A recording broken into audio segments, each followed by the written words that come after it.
The miracle that changed diabetes forever. The story of insulin. In 1922, children were sent to this room to die. Then, something impossible happened. At the University of Toronto, a small hospital ward was filled with silence.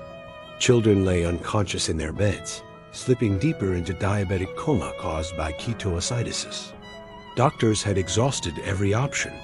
Parents sat beside their children, holding their hands, waiting for the inevitable. Death was expected.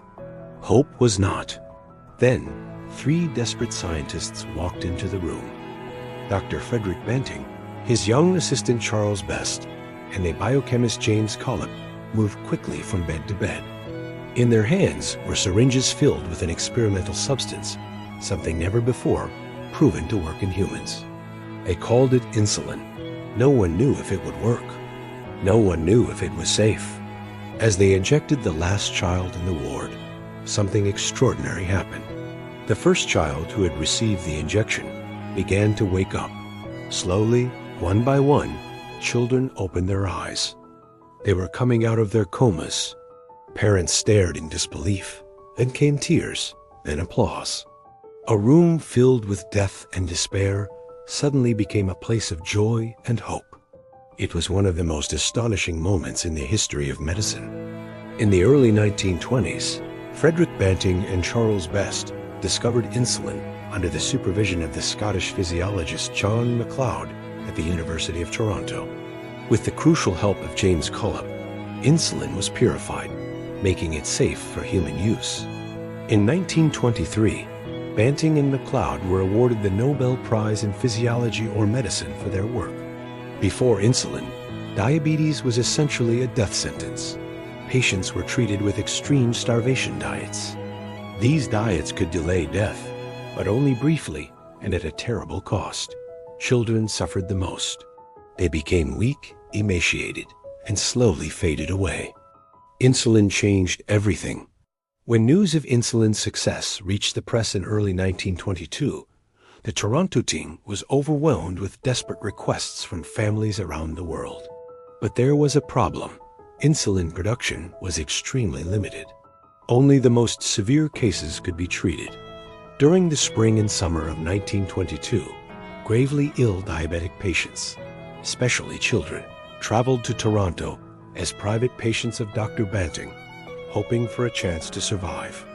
On August 21st, the diabetic clinic at Toronto General Hospital officially opened under the direction of Dr. Duncan Graham. Soon after, insulin clinics began opening across Canada. Lives were being saved, but one child's story would become legendary. His name was Teddy Ryder.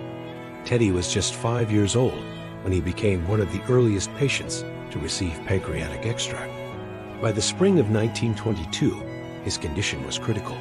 He weighed only 26 kilograms. He had lost interest in playing. He could barely walk a few steps on his own. Writing to Frederick Banting, Teddy's uncle, a physician at Bellevue Hospital in New York, described the situation plainly. "It seems to me that he cannot last more than a few months." You do not need to be told how serious this is. Teddy traveled to Toronto with his mother. On July 10, 1922, he received his first dose of insulin. The results were dramatic. By the fall, Teddy was strong enough to return home and begin a new life with his family in New Jersey. He would go on to live another 71 years with diabetes.